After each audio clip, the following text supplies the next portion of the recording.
In the end, Joshua Bonehill-Paine's neo-Nazi past and his crimes were just too controversial for him to continue as a Conservative candidate. This was Bonehill-Paine addressing a British National Party event in 2014. We're all going to be accused of being racist. Look them in the face and say, so what? So what? 2 years later, he found himself on trial. The reason why I am being taken to court is because I'm a nationalist.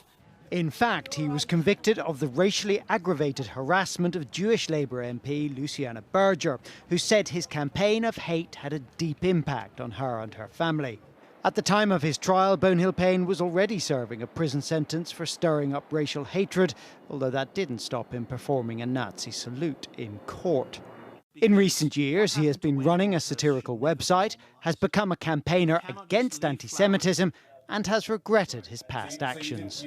On reflection, the way how I behaved in the courtroom was atrocious. Kemi Badenoch said she personally had approved his selection as a Tory candidate. I looked at this case very carefully. This was a judgment call.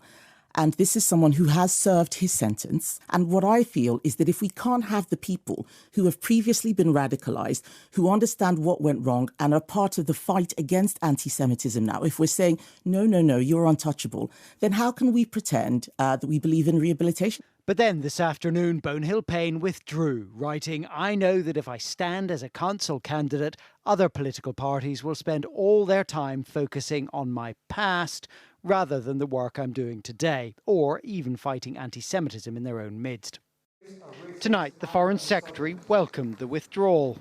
He should never have been a candidate. It's absolutely the right thing that his candidacy that he has withdrawn his candidacy. I think the Conservative Party is going to have to answer for why he was a candidate in the first place, and also any future activities he might be undertaking on behalf of the Conservative Party. And Kemi Badenoch has now offered Bonehill-Paine a new role as an advisor on radicalisation. Obviously, the Conservative Party needs to keep a close eye on this to make sure that that is not used inappropriately, and they own that. It's up to them, but it is clearly a better place than we started the day where he was going to be a candidate in the upcoming elections.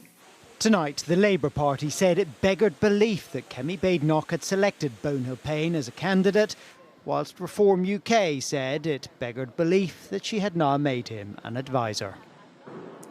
And Carl is here, as you can see. I mean, Carl, it does seem quite surprising that Kemi Badenoch wants to double down on this tonight, particularly, you know, a councillor. You wouldn't expect necessarily for her to be this involved as Conservative Party leader. What do you think the point is that she's trying to make? Well, it's hard to fathom, to be perfectly honest with you, because this is the same Kemi Badenoch who said just a few years ago the country needs conviction politicians, not politicians with convictions. So she was clearly alive to the political risks of hiring someone like this, even as a councillor, yet she got personally involved in defending him. And this chap, Joshua Bonehill-Paine, even though he may well have been rehabilitated, has a string of serious convictions and a number of jail sentences, including for harassing politicians. So it's hard to see how this was ever going to end well.